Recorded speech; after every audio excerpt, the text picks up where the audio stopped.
Iran के राष्ट्रपति इब्राहिम राइसी की जान कथित हेलीकॉप्टर हादसे में चली गई।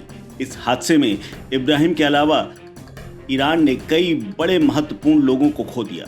जानकारी के मुताबिक राष्ट्रपति के काफिले में 3 हेलीकॉप्टर शामिल थे। इनमें से 2 तो सुरक्षित लौट आए, लेकिन वो हेलीकॉप्टर जिसमें राष्ट्रपति इब्राहिम राइसी के साथ ईरान के विदेश मंत्री हुसैन आमिर अब्दुल्लाहियन और पूर्वी अजरबैजान प्रांत के गवर्नर मालिक रहमती और धार्मिक गुरु मोहम्मद अली आले हाशिम सवार थे, खराब मौसम के चलते हेलीकॉप्टर दुर्घटनाग्रस्त हो गया। और सबसे बड़ी विडंबना तो ये रही कि खराब मौसम के चलते रेस्क्यू टीम को घटनास्थल में पहुंचने के लिए 17 घंटे से ज़्यादा का वक्त लग गया।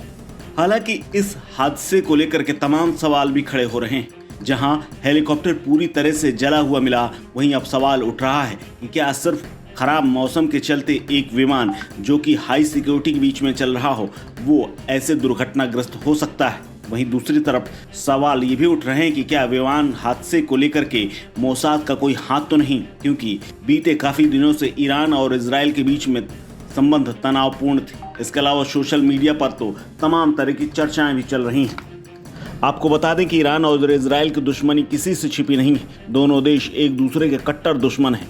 पिछले महीने ईरान ने इजराइल के ऊपर कई मिसाइलें दागी थीं और माना जा रहा था कि युद्ध शुरू हो जाएगा, लेकिन इजराइल ने अपने आयरन डोम सिस्टम की मदद से उन मिसाइलों को एक एक करके नष्ट कर दिया। हालांकि ईरान के इस हमले में इजराइल को कोई ज़्यादा नुकसान नहीं हुआ था।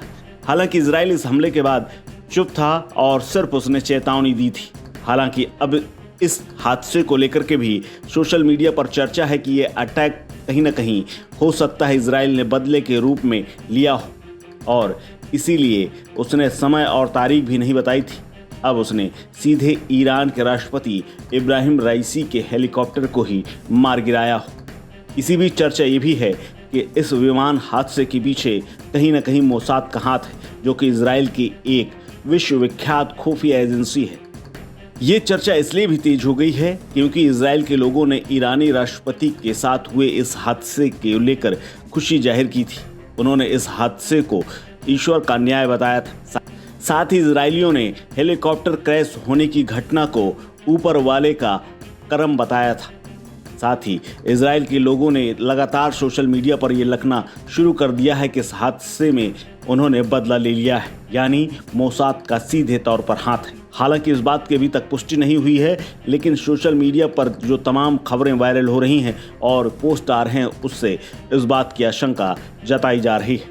आपको बता दें कि सोशल मीडिया पर ईरान के टॉप लीडर्स ने कहा है कि अगर राष्ट्रपति इब्राहिम रईसी की विमान हादसे से जुड़ा हुआ कोई संबंध इजराइल के साथ और उसकी खुफिया एजेंसी मोसाद के साथ जुड़ा हुआ मिला तो उसका मुंहतोड़ जवाब दिया जाएगा। हालांकि इसको लेकर अभी तक दोनों देशों के बीच कोई आधिकारिक बयान सामने नहीं आया है। आपको बता दें, इस घटना के बाद से भारत में भी शोक की लहर है और प्रधानमंत्री नरेंद्र मोदी ने भी दुख जता दिया है। एक बात यहाँ और बता दें कि राइसी को ईरान के सर्वोच्च नेता अयातुल्ला अली खामनेई के शिष्य और देश के शिया धर्मतंत्र के भीतर उनके पद के संभावित उत्तराधिकारी के रूप में भी देखा जा रहा है। इस खबर में फिलहाल इतना ही। अपडेट्स के लिए बने रहिए वन इंडिया हिंदी के साथ।